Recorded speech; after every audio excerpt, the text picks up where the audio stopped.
Hey guys, my name is Bryce, and today I'm doing a video on my ultimate Makuta contest entry with my own personal 3D printed mask. To start off though, this is the mask for Makuta that the G2 is most well known for. At least at this point of filming, they have not decided to release the mask of ultimate power. At the same time, there's actually been released of better quality 3D prints and 3D models of the mask, but when I first had to look at the sort of upcoming episodes for the Netflix videos before they came out, there's only a few hints at Makuta essentially from, what was pretty much just leaked out essentially.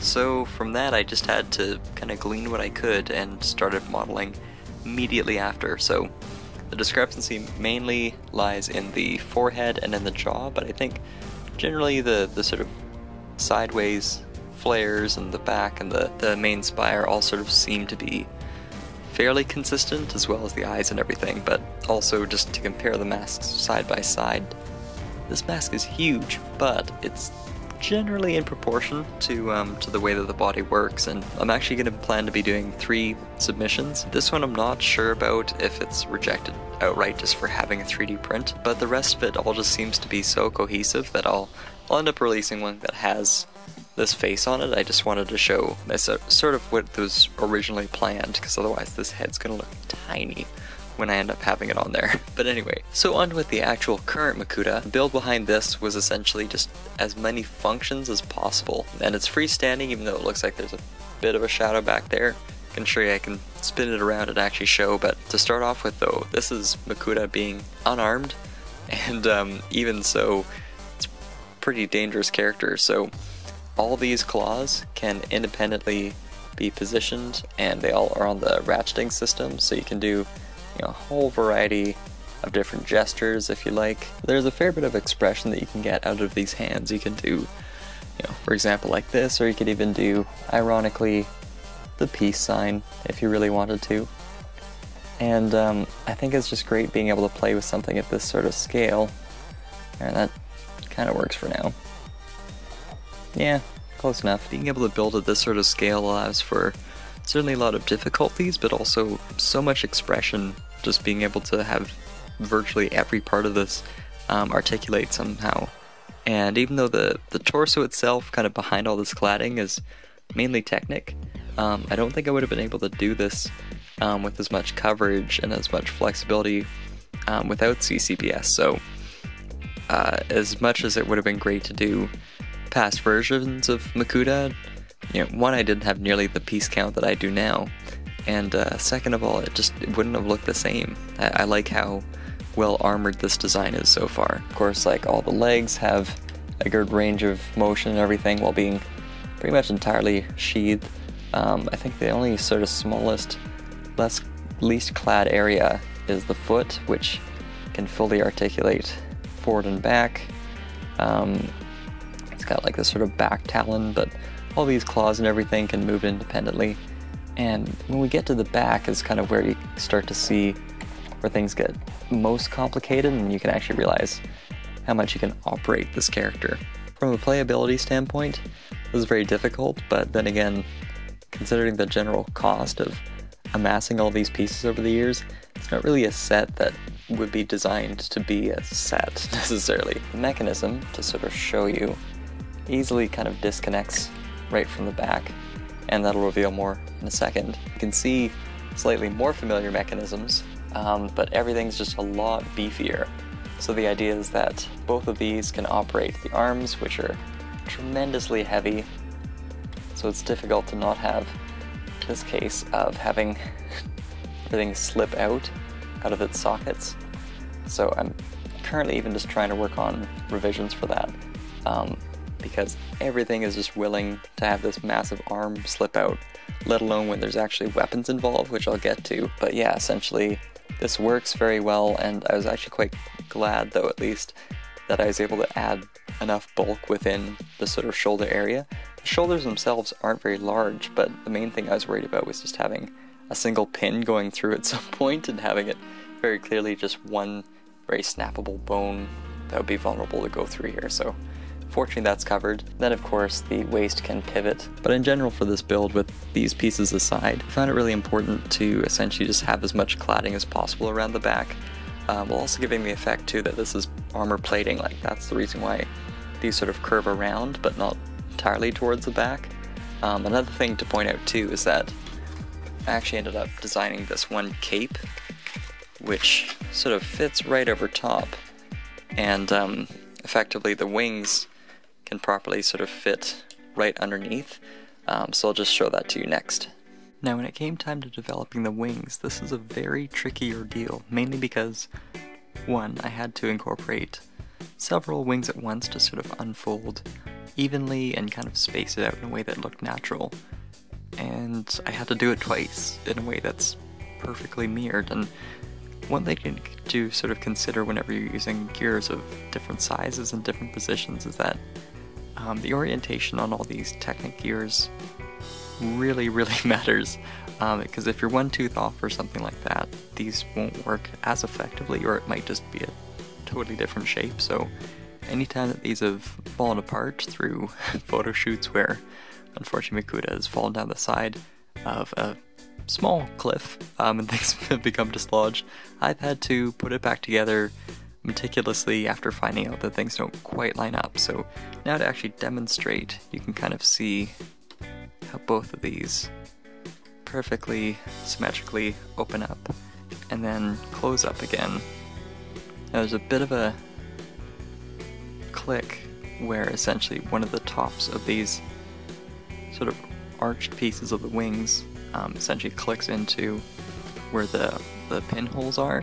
That's totally fine, that's kind of the way it is. Simply because of the angle and everything, they sort of just notch just barely into it, but that actually kind of helps also just keep it in place for photography and when you're essentially kind of moving it around. I also added little friction addition pieces here, just since these pieces at this angle are fine, but these ones are more susceptible to just flop. These mainly just sort of fold back up in place, and yes, I kind of custom made this cape specifically for incorporating the wings, and it just sort of falls right around it. But again, just to sort of show that these can open up like so, and then neatly fold back into place. So now that you've seen that Makuta can pivot at his waist, operate each arm up and down with its own separate gearbox, there's a lot of moving parts, not to mention his wings, which can come on and off, but they certainly help with gliding and things like that, so they're pretty much a part of him as well. Now it's time to get to the weapons, and I'll kind of start with the least technical one, and that's one that I don't normally photograph, but is one that I want to include, and that's effectively his sort of chained, double-sided, sort of modified shadow trap whip, and it works kind of as a whip and otherwise essentially just as like a general melee tool, and it's all articulated through just general bone pieces from the different skull creatures.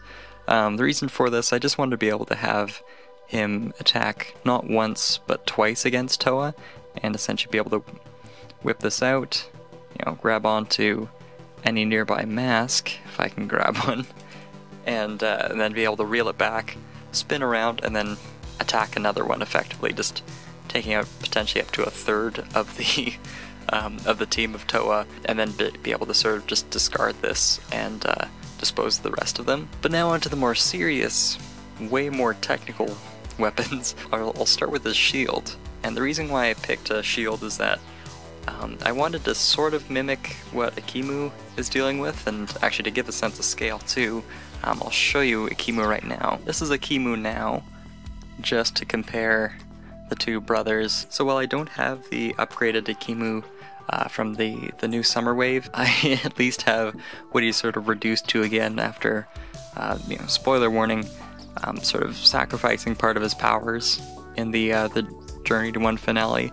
And if he's just left back to this stature, he doesn't even reach the waist of Makuta comparatively, so this guy's pretty big. More importantly though, just to sort of compare the two shields, I mean, this one has sharp edges and it's circular and everything, but there's a little bit more to this than just being able to spin. So as you can probably guess, all of this is entirely geared around essentially kind of one of the biggest gears that I've seen in Technic, and this is usually used in Technic for any sort of crane system where essentially it's a large gear with teeth on the outside, and then a gear on the other side is kind of stuck inside of it with teeth on the inside. Now, basically the way it worked can be kind of revealed by taking this off, and all of this is just to secure these points here, but you can get the idea now where all these little gears focus around here, and everything kind of moves in tandem, as heavily inspired, of course, by the way that apertures work in camera systems and different things like that, different ways that valves all close up. And it's really great just to be able to sort of change the direction and angle and kind of go from symmetrical to being sort of heavily bladed in some areas, a bit of gaps in the others, and that just sort of fits perfectly on a little thumb mount that I designed for Makuta right here, because for him essentially to have his hands free and to have this wrist mounted, it's a lot more beneficial, and it's going to sag his body quite a lot because there's a lot of pieces to it. But you can just see just how low profile this is, even in spite of having so many gears and everything, and just to tilt it just to give a sense of the coverage it provides. It does go almost his entire body height thanks to these extended blades. If I were to do this out of solid plastic parts, like more of like his wing parts or something, this would weigh way too much and it wouldn't be possible for him to lift up. But in this case it works really well, and considering how many of the weapons are sort of melee weapons by the Toa once they're in the sort of Shadow Realm area, it makes more sense to have primarily bladed weapons anyway, as opposed to having a massive bulk that wouldn't always be necessary. Now, to go into the final part of the video is his sort of transforming axe. Now, I named both of these sort of primary weapons that he has. This is the Umbra Shield, and the reason why I came up with that name is, you know, being in the Shadow Realm and everything, it had to sort of play around with light and everything, and the idea of the Umbra one is that it can sort of bloom into like a larger shape and sort of cast shadow and sort of fight light that way. This one is the Refraction Axe. Now the idea behind this is I wanted to design a tool that effectively he could fight multiple Toa with at a time. So let's say they all go in for a unison strike. I wanted to essentially make an axe that can sort of ensnare a few weapons at once and actually be sort of a blade breaking tool. So you can see down here is the handguard, and then I also have a sort of secondary piece down below, which on its own just sort of fits nicely as giving an idea for the grip and everything. As it is right now, all the blades are sort of directed towards the top, but it actually can open up a bit, and you can see how all these gaps suddenly appear by having that happen. And essentially this lets blades hit in here, and then they can be locked up, and then all he has to do is twist, and those crystal blades are broken, essentially. So I also have these sort of red blades. The gears in this case are much more simple and straightforward. I just wanted to effectively create a device that would work, you know, with so many moving pieces this way, and also just having, kind of inspired by what I saw online of the Makuta contest, just having like this rotating drill piece which has gear teeth inside, which subsequently spin as a result of all these other ones moving in unison. So put this on the hand now, looks like this. Just have to move this out of the way. This one is technically meant to look as if it's being held by hand, but at the same time it still allows you to really move the fingers entirely around. I'm again very grateful how posable they are. So I'm going to get Akimu out of the way before he gets pommeled to death. And this kind of summarizes entirely what my crazy Makuta build has become. It's a towering set, by far one of the biggest mocks that I've ever done. So I hope you guys like it. Please leave in the comments what you guys think of it and everything. And for those of the fellow contestants, I wish you the best of luck. So it's amazing to see the community all sort of come together for one last contest. Hopefully not last, but at least for now, it won't be a while. So definitely if you're even considering entering, enter with whatever pieces you have. This is a really exciting contest and a great way to show that that the designers at Bionicle and on a larger scale, Lego, just how much we care and how much we love the toy that for some of us we've grown up with, and for others we've just joined in but we're excited to play with. And that's where I'm going to end it for today, guys. Thanks for watching, and I'll see you next time.